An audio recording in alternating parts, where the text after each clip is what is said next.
am here to teach you how to groom your cat. I showed you a bath, and now I'm going to show you a blow dry.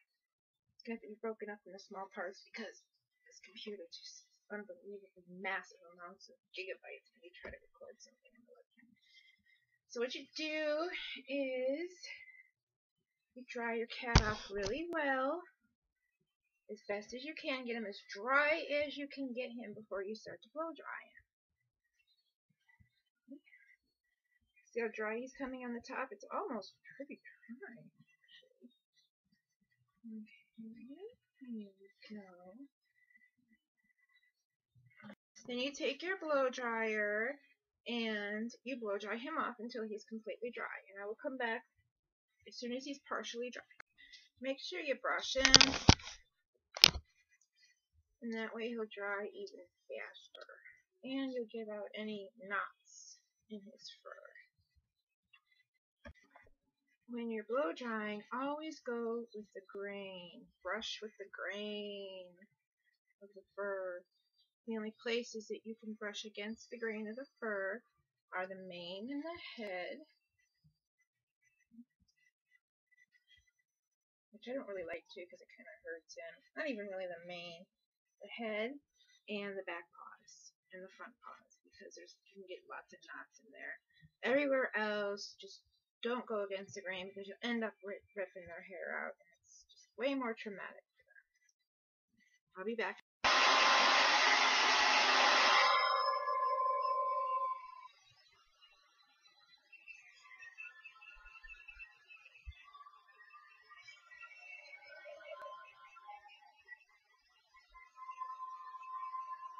If you can't brush him while you blow dry him, then you want to put down the dryer every few minutes and brush him out. Like I said before, it'll dry him a lot faster when you brush him out. As you can see, he's already dried right here, almost, not quite. You look here, you'll see that it's just a little bit darker where it's damp at, and with long-haired cats, there'll be kind of like a wave. So once that wave is gone and the fur's not sticking to the body, that means it's completely dry. See what I mean?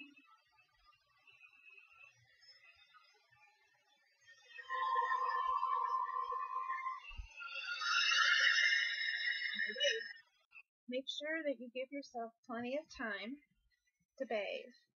If you don't have 30 minutes or more, between 30 and 60 minutes to spend on your cat, then don't bathe him until you do have the time. Because you have to get him completely dry everywhere, paws, butt, everywhere. It can't even be damp because that cat will get sick. And when I last bathed him, I broke that rule and he got sick. So I haven't been able to bathe him in like 2 weeks. So make sure you get every single little piece of him dry. You can take breaks while you're grooming him.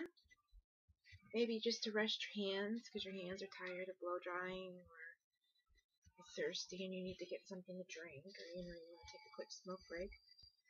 You can do that, but not for more than 5 or 10 minutes.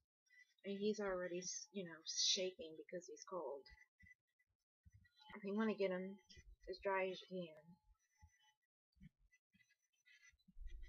in the shortest period of time you can. And what I do is any part of his body that's still wet, I keep covered. As you can see, he still has his towel wrapped around the front of his body and his tail because they're wet. And right now I'm working on his back. And his back should be done in a few minutes.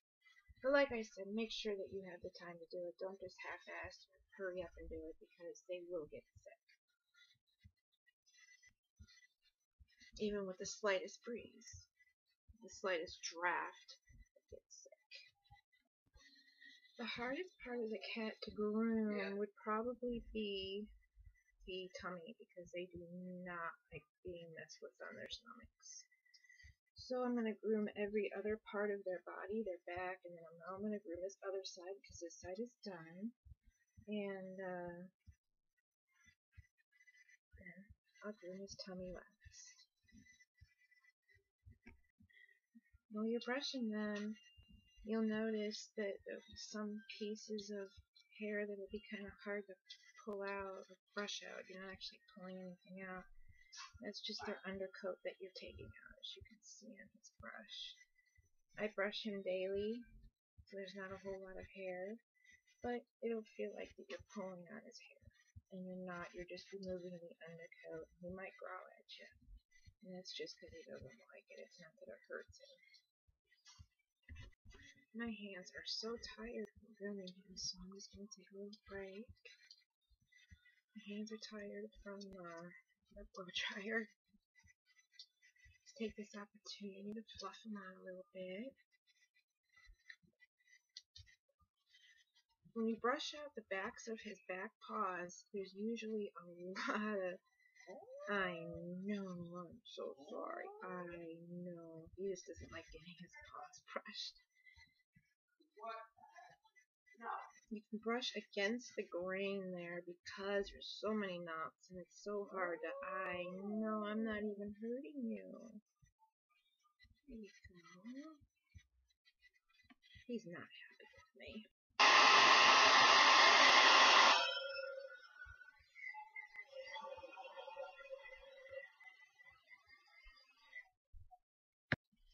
If your cat does not like being dried, you might want to try him on the lowest setting. The lowest setting will take more time, but it will be less scary for your cat.